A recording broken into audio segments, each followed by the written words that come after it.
Hello everyone, నమస్తే. Welcome to my channel. ఇవాల్టి వీడియోలో ఒక మంచి స్వీట్ రెసిపీని చూపించబోతున్నాను. చంద్రకళ స్వీట్ని అచ్చం స్వీట్ షాప్లో లాగానే ఇంట్లోనే ఎలా ప్రిపేర్ చేసుకోవాలో కొన్ని టిప్స్తో పాటు మీతో షేర్ చేసుకోబోతున్నాను. ముందుగా స్టవ్ ఆన్ చేసుకొని ఇలా ఒక మందంగా ఉన్న గిన్నెని ఈ విధంగా పెట్టుకొని, నాన్ స్టిక్ గిన్నె కానీ అల్యూమినియం బౌల్ కానీ ఏదైనా సరే మందంగా ఉన్న ప్యాన్ పెట్టుకొని 1/2 లీటర్ వరకు ఇక్కడ పాలను వేసుకొని మరిగించుకోవాలి. ఒక పొంగు రాగానే ఇక్కడ ఒక 1/2 కప్ వరకు పంచదార యాడ్ చేసుకొని పాలు సగం మరిగేంత వరకు కూడా మరిగించుకోవాలి.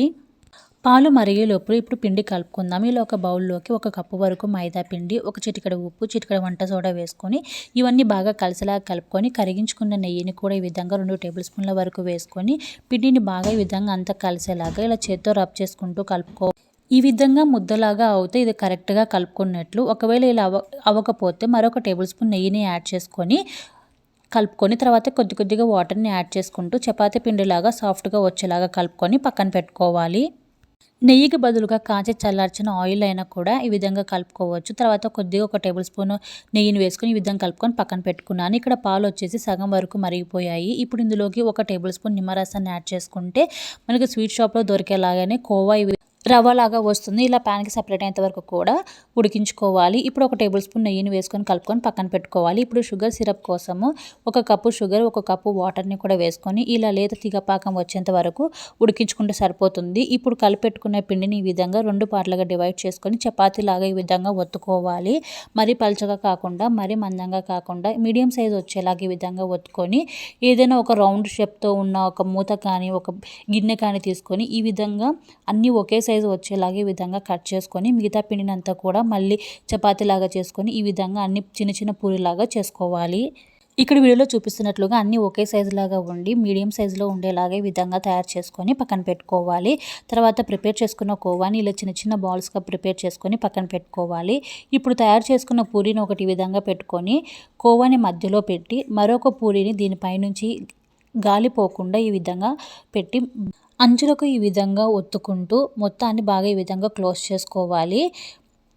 తర్వాత చంద్రకళ షేపు వచ్చేలాగా ఈ విధంగా అంచులకి డిజైన్ అనేది చేసుకోవాలి. ఇక్కడ వీడియోలో చూపిస్తున్నట్లుగా ఈ విధంగా బాగా క్లోజ్ చేసుకోవాలి. మనం పెట్టిన కోవా బయటికి రాకుండా ఈ విధంగా చక్కగా క్లోజ్ చేసుకున్న తర్వాత ఇప్పుడు ఈ విధంగా డిజైన్ అనేది వేసుకోవాలి. ఒకవేళ మీకు ఈ డిజైన్ రాకపోతే ఫోక్తో ఇలా అంచులకి ప్రెస్ చేసినట్లయితే అది కూడా ఒక డిజైన్ లాగా వస్తుందన్నమాట. సో ఇలా అచ్చం స్వీట్ షాప్లో లాగానే ఉండాలని నేను ఈ విధంగా డిజైన్ అనేది పెడుతున్నాను. ఈ విధంగా మొత్తం అంతా కూడా ఈ విధంగా డిజైన్ చేసుకొని పక్కన పెట్టుకోవాలి. మిగతా పూరీలన్నీ కూడా ఇదే విధంగానే చేసుకొని అన్నిటిని పక్కన పెట్టుకోవాలి.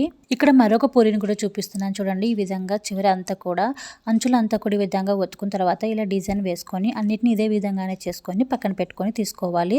తర్వాత వీటిని డీప్ ఫ్రై చేసుకోవడానికి డీప్ ఫ్రై సరిపడా ఆయిల్ని ఒక కడాయిలో వేసుకొని వేడైన తర్వాత మీడియం ఫ్లేమ్లో పెట్టుకొని ఇప్పుడు మనం తయారు చేసుకున్న పూరీలను ఇందులోకి వేసుకొని మంచి గోల్డెన్ కలర్ వచ్చేంత వరకు కూడా ఫ్రై చేసుకోవాలి. ఈ విధంగా గోల్డెన్ కలర్ వచ్చేంత వరకు ఫ్రై చేసుకున్న తర్వాత ఇప్పుడు గోరువెచ్చగా ఉన్న పాకంలోకి వేసుకొని 1 గంట సేపు పక్కన పెట్టినామంటే చక్కగా షుగర్ సిరప్ అంతా కూడా దీనికి పడుతుంది. చూసారా ఎంత సూపర్గా వచ్చాయో కదా. అచ్చం స్వీట్ షాప్లో కానీ ఇంట్లోనే ఈ విధంగా చాలా సింపుల్గా ఈజీగా ఈ స్టెప్ని ఫాలో అవుతూ చేశారంటే మీకు కూడా చాలా సూపర్గా కుదురుతాయి. మీకు ఈ స్వీట్ రెసిపీ నచ్చినట్లయితే మీరు ట్రై చేసి మీకు ఎలా వచ్చిందో కమెంట్లో షేర్ చేయండి. Thanks for watching.